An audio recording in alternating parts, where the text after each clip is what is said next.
Luke with GeoFit. Today we're going to get you ready for your dream vacation or a boring business trip or anything in between.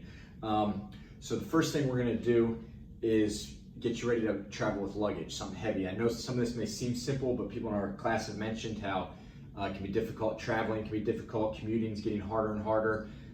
Basically just picking up and carrying heavy things is a burden. So first thing we're going to do is we're going to use a suitcase that we're going to use that we are going to travel with. So fill it the same way you would, and actually we're going to make it even heavier. So you can use things like water bottles to add to it, soup cans, anything to make this bag heavier than what you're going to use on your trip, so that when you get to your airport, it's actually going to feel a little lighter than what you've been training with.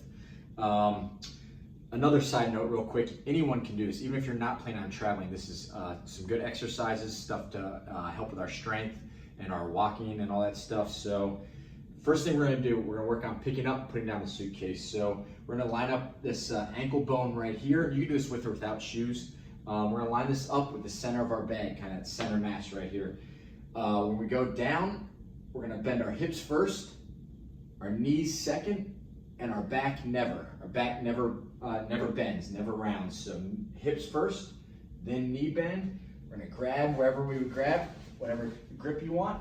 Make sure that this, pretend you have a credit card in your armpit and you're clamping down, keeping that shoulder nice and stable. We don't want to be relaxed. We don't want to round it. We don't want the weight pulling us sideways. We're going to be right here. We're going to push through both feet evenly, driving the floor away. As we stand up, at the top, I want my ears over shoulders, over hips, over knees, over ankles. That good posture we've worked on.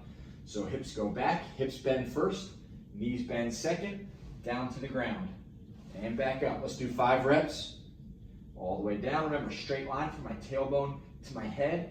Again, no rounding here. Don't let the weight pull you off center. I'll show you guys some different angles. After 5 reps, we can switch.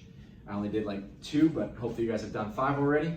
Again, we're gonna line up even with that. Weight even, hips hinge back, and drive on up. I don't want the heavy weight tilting my shoulders this way either. I don't want it tilting my pelvis. Stay nice and tall, hinge back, and up. Keep that core engaged like someone's punching you in the stomach. That's gonna help stabilize the spine as we do this. Again, really focus on the hips go back first, the hips drive back, and they shoot forward. It's all in the hips right here. Straight spine, chin tucked. Last one. Come at the top, squeeze your quads, your glutes, your core.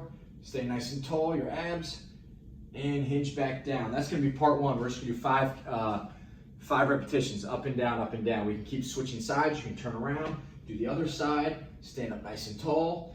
Part 2, a little more advanced. What we're gonna do, we're gonna do the exact same thing. We're gonna do our 5 reps, pretend I did all 5. On the 5th rep, we're gonna stay up and we're gonna work on walking with it. We're gonna walk 10 big steps, just like we do in class. We pick our feet up, we go heel toe, and nice and stable. Stable core. While we're walking, I don't want tilting. I wanna use our off arm, so we're walking here. Pretend I did 10 steps, and I drop down with that good posture. What we're gonna do, you're gonna turn around, hit the other arm. Same thing, good posture, hips hinge back. And we're gonna do 5 first. First, we're gonna hit 5 here. Hips, go back, drive up, and then we're gonna do our 10 steps forward. That's gonna be 1 lap. So 5 on one hand, walk 10 steps, 5 on the other hand, walk 10 steps. That's 1 lap. Your first week, just start with that, 1 lap. Make the bag nice and heavy, do 1 lap, and then each week, try to add another lap every week up until your trip. So good luck. Again, even if you're not traveling, still a good workout to do from home. I've done many suitcase workouts while traveling, so make this thing nice and heavy. Get your workout in, good posture, nice deadlift, nice walking gait. Safe travels.